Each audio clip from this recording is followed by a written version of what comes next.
जय हिंद दोस्तों, स्वागत है आपका आज की इस वीडियो में।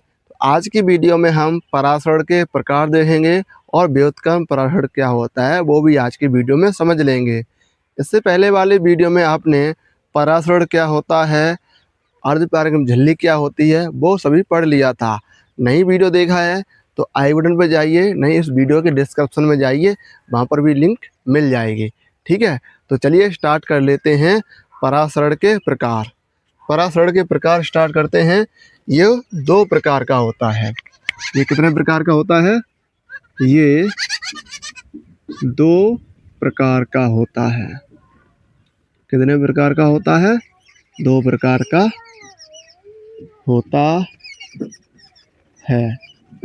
दो प्रकार का होता है, जिसमें पहला होता है अंतःपराशरण। पहला होता है अंतःपराशरण और दूसरा होता है बाह्य पराशरण। बाह्य पराशरण ये सब लोगों ने, आप लोगों ने महसूस किया है, लेकिन ये पराशरण ही होता है, ये आप लोग नहीं जानते थे। ठीक है, वो आपको समझाते हैं। ठीक है, अंतःपराशरण होता है या बाह्य पराशरण होता है वो आप लोग नहीं जानते, वो समझाना है। बार बार लाइन टेढ़ी हो जा रही है। ठीक है, देखिए एक हम बिलियन लेते हैं। ठीक है, जैसे ये बिलियन लिया। ठीक है, ये बिलियन लिया और बिलियन में हमने इस किशमिश को अंदर डुबा दिया। किशमिश कैसी होती है? पिचकी हुई होती है। ये इसके अंदर क्या है? ये किशमिश है। ठीक है, किशमिश है। किशमिश कैसी होती है? पिचकी हुई होती है। वो कैसी होती है? सांद्र होती है। सांद्र होती है। ठीक है, लेकिन हमें इसे कौन से बिलियन में घोल रखा है या कौन से बिलियन में डुबा के रखा है? ये इसमें हमने तनु बिलियन में डुबा के रखा है। कैसा बिलियन है? ये है तनु बिलियन। यानी जो किशमिश है और ये सांद्र होती है, यानी ये बहुत घनी होती है, क्योंकि ये पिचकी हुई होती है। कैसी होती है? सांद्र। यानी इसके अंदर कैसा विलयन होता है? सांद्र विलयन होता है। लिख दीजिए, मान लीजिए इसके अंदर विलयन है और विलयन इसका कैसा होता है? सांद्र होता है। आपने देखा होगा जब इसे हम डुबा के रखते हैं किशमिश को पानी में, तो कुछ समय बाद वो फूल जाती है। फूल जाती है कि नहीं फूल जाती है? कुछ समय बाद वो फूल जाती है। तो क्या होता है, जो तनु विलयन है यानी जो जल है, यहाँ पर इसमें क्या होता है? जल होता है, यानी H2O। जो जल है, जल के कण इस किशमिश के अंदर यानी चले जाते हैं। तो जल कैसा है? विलायक। तो इसमें कौन से कण चले गए हैं? इसमें विलायक के कण इसके अंदर पहुंच गए हैं। तो यह कैसे फूल गए? यानी जो तनु विलयन में जो घोली थी या डुबोई थी, तो तनु विलयन कैसा था? ये बाहर था। बाहर से इसके अंदर जल घुस गया है, तो ये कैसा पराशरण हुआ है? अंतःपराशरण। यानी जो विलायक के कण इस किशमिश के अंदर घुस चुके हैं, इस किशमिश के अंदर घुस गए हैं, तो ये कैसा परिवर्तित हो गई? ये फूल चुकी है।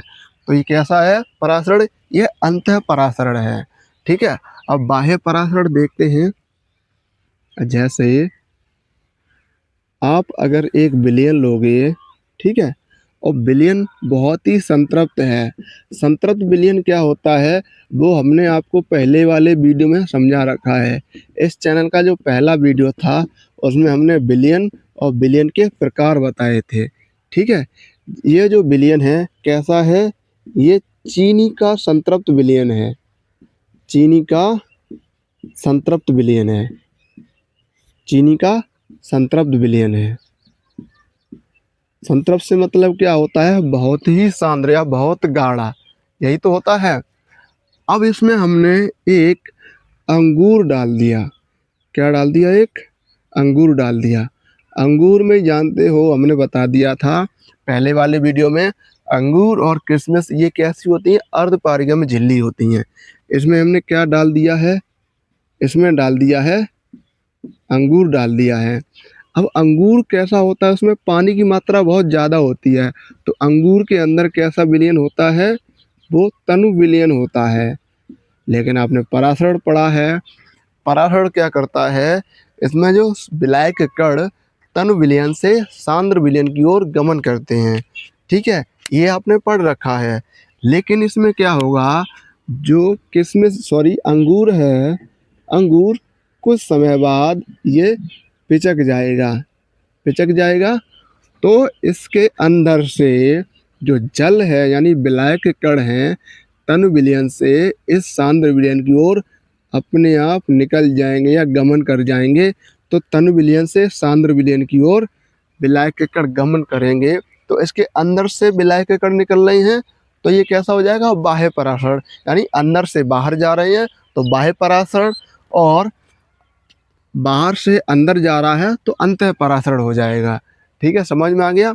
तो चलिए इसे लिख लेते हैं। ठीक है, इसे लिखते हैं।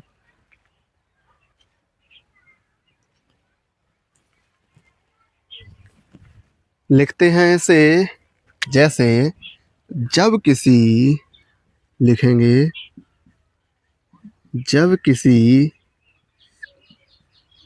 किशमिश को, जब किसी किशमिश को जल में डुबाया जाता है, जल में डुबाया जाता है, तो जल में डुबाया जाता है तो जल के कण, तो जल के कण किशमिश के अंदर, किशमिश के अंदर, किशमिश के अंदर प्रवेश कर जाते हैं, प्रवेश कर जाते हैं, जिसके कारण, प्रवेश कर जाते हैं, जिसके कारण, जिसके कारण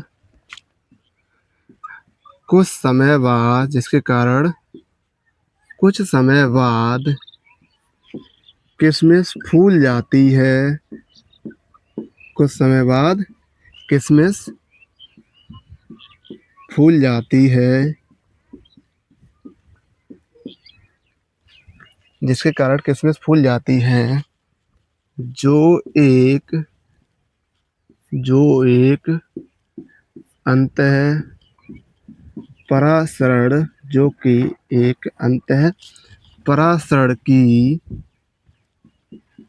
क्रिया के द्वारा, क्रिया के द्वारा होता है। ठीक है, समझ में आ गया। जो एक अंतः परासरण की क्रिया के द्वारा होता है। एक बार कैमरे में देखता हूँ, चलिए आ रहा है सही से। ये अंतः परासरण समझ में आ गया। चलिए अब बाह्य परासरण देख लेते हैं। अब इसमें क्या करना है, जो हमने चित्र में समझाया है वही लिखना है। ठीक है, क्या है, जब किसी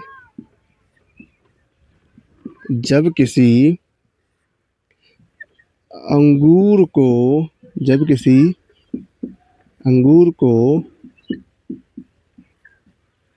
चीनी के संतृप्त विलयन में, चीनी के संतृप्त विलयन में क्या करना है, क्या लिखना है इसमें, जब किसी अंगूर को चीनी के संतृप्त विलयन में डुबोया जाता है, डुबोया जाता है, तो डुबोया जाता है तो अंगूर में से, अंगूर में से, अंगूर में से जल के कण, अंगूर में से जल के कण, जल के कण चीनी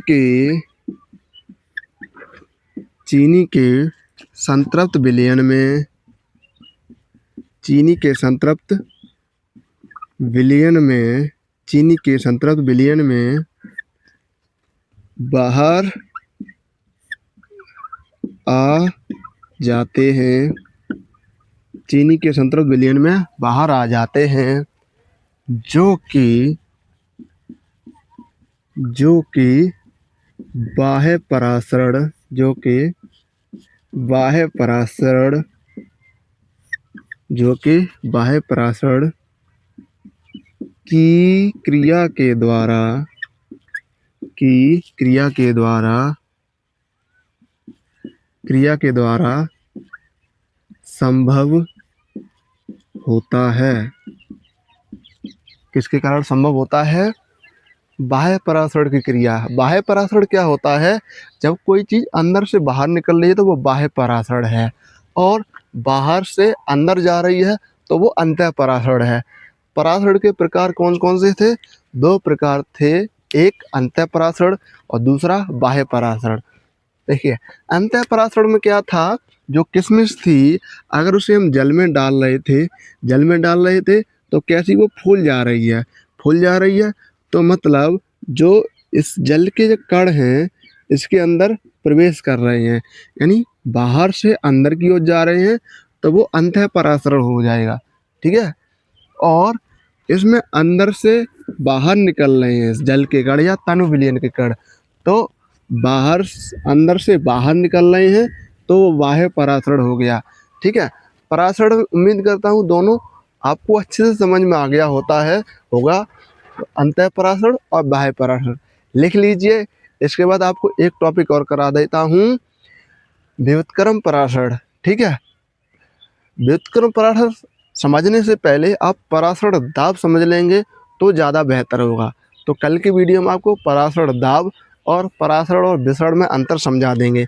आज की वीडियो में इतना ही रखते हैं, ज़्यादा वीडियो लंबा नहीं करेंगे क्योंकि छोटे छोटे टॉपिक हैं, आपको अच्छे से समझ में आ जाएँ।